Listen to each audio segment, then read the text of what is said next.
ఎవరిని వదలం, చెరువులను చెరబడితే ఉక్కు పాదంతో అణిచివేస్తాం, ఫామ్ హౌస్ల పేరుతో అక్రమ కట్టడాలు, అందులో కొందరు ప్రత్యక్షంగా ప్రభుత్వంలో భాగస్వాములు, సర్కారును ప్రభావితం చేసేంత వ్యక్తులు సైతం ఉన్నారు, వాటన్నింటిని పట్టించుకోను, ఒత్తిడులకు లొంగితే ప్రజాప్రతినిధిగా నేను ఫెయిల్, హైడ్రా ఏర్పాటు వెనుక భగవద్గీత స్ఫూర్తి, అందులో రాజకీయాలకు స్థానమే లేదు, భవిష్యత్ తరాలకు ప్రకృతి సంపదను అందిద్దాం, ప్రకృతిని ధ్వంసం చేస్తే అది మనపై పగబడుతుంది.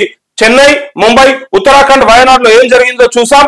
హరే కృష్ణ హెరిటేజ్ టవర్ శంకుస్థాపనలో సీఎం రేవంత్ రెడ్డి అంటూ సీఎం రేవంత్ రెడ్డి చెప్పేది ఏంటంటే, ఇక్కడ మేము ఎవరిని వదలము, నేను ఒక రాజకీయ నాయకుడిగా ఫెయిల్ అయితా, కాబట్టి ఒక నాయకుడిగా ఉండాలి అంటే ఖచ్చితంగా నేను ఎవరిని వదిలిపెట్టను, భవిష్యత్ తరాలు నన్ను గుర్తుంచుకునేలాగా చేస్తా అని రేవంత్ రెడ్డిని నేను అంటా ఉన్నాడు. సో ఇది ఎప్పటి వరకు అంటే ఇలా ఒక్క ఎన్ని కన్వెన్షన్ కూల్చేస్తే కాదు, నాగార్జునది పట్టుకొని ఏదో ఆయన ఇన్ఫ్లుయెన్స్ చేయలేడు అని అనుకోని ఆయన తీస్తే సరిపోదు. ఇన్ఫ్లుయెన్స్ చేయగలిగిన శక్తులు ఉన్నటువంటి నాయకులు ప్రభుత్వంలో భాగస్వామ్యులు కూడా ఉన్నారట. నేను అదే అడుగుతా ఉన్నా, ప్రభుత్వంలో భాగస్వామ్యులు ఉంటే వాళ్ళు ఖచ్చితంగా ఇన్ఫ్లుయెన్స్ చేయగలుగుతారు. మరి అధికారులు ఇన్ఫ్లుయెన్స్ చేయగలుగుతారు కాబట్టి వాళ్ళు తీస్తారా తీయరా? నువ్వు ఇలా ఒక్క నాగార్జున తీసి నేను అన్ని చేస్తున్నా అంటే నడవది. రేపటి నుంచి ఎమ్మెల్యే వివేక్ ఉందట, పట్నం మాజీ మంత్రి పట్నం నరేందర్ రెడ్డి ఉందట, మరి ఇట్లా చాలా మంది పేర్లు వినిపిస్తా ఉన్నాయి. మరి వాళ్ళందరూ ఎప్పుడు తీస్తావు, ఎప్పుడు జరుగుతుంది? వాటన్నిటిపైన కూడా కట్టడాల పైన కూడా మరి కూల్చివేతలు కంటిన్యూ అవుతాయా అవయా అనేది పెద్ద ప్రశ్న. మేము రోజు అడుగుతాం, మరి హైడ్రా అంత పవర్ ఉంటే రేపు ఎవరిని కూడా ఇడిచిపెట్టొద్దు, మీరు అన్నట్టు ఎవరిని వదిలిపెట్టదు. ఏదో 4 రోజులు తూతు మంత్రం లెక్క ఏం చేసినా 4 రోజులు చేసి ఇడిచిపెట్టినట్టు ఇది కూడా 4 రోజులు చేసి ఇడిచిపెడితే ఊరుకోనికి ఎవరు లేరు ఇక్కడ. అట్లే ఇక్కడ చూడండి ఒకసారి, దీనికి సంబంధించి ఈయన ఏమంటున్నాడంటే, ఓవైసీ ఏమంటున్నాడంటే ఒక్కసారి చూడండి. జిహెచ్ఎంసీ కార్యాలయాన్ని కూల్చేస్తారా?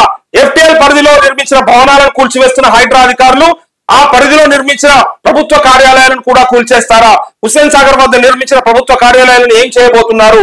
నెక్లెస్ రోడ్ కూడా ఎఫ్టీఎల్ పరిధిలోనే ఉంది, నెక్లెస్ రోడ్ ను కూడా తవ్వేస్తారా? జిహెచ్ఎంసీ కార్యాలయాన్ని నీటికుంటలో నిర్మించారు, మరి ఆ కార్యాలయాన్ని కూడా కూల్చేస్తారని ఎంపీ అసదుద్దీన్ ఓవైసీ అడుగుతా ఉన్నాడు. అంతే అంటే సరే, ప్రైవేటు వ్యక్తులకు సంబంధించినటువంటి వాటిని తీయాలని చెప్పి మీరు అంటున్నప్పుడు ప్రభుత్వానికి సంబంధించినటువంటి కట్టడాలు కూడా మరి ఆ ఎఫ్టీఎల్ పరిధిలో బఫర్ జోన్లలో ఉంటే మరి వాటి పరిస్థితి ఏంటి, వాటి సంగతి ఏందని చెప్పి అసదుద్దీన్ ఓవైసీ అడుగుతా ఉన్నాడు.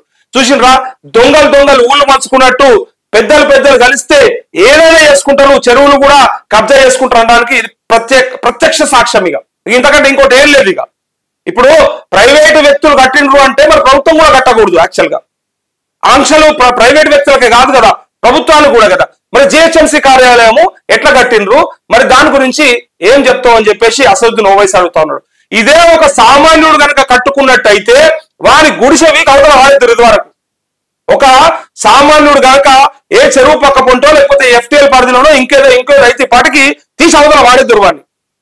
అంటే ఇలా పెద్దోళ్ళకు ఒక న్యాయం, పేదోళ్ళకు ఒక న్యాయం మనకి అనిపిస్తా ఉంటది.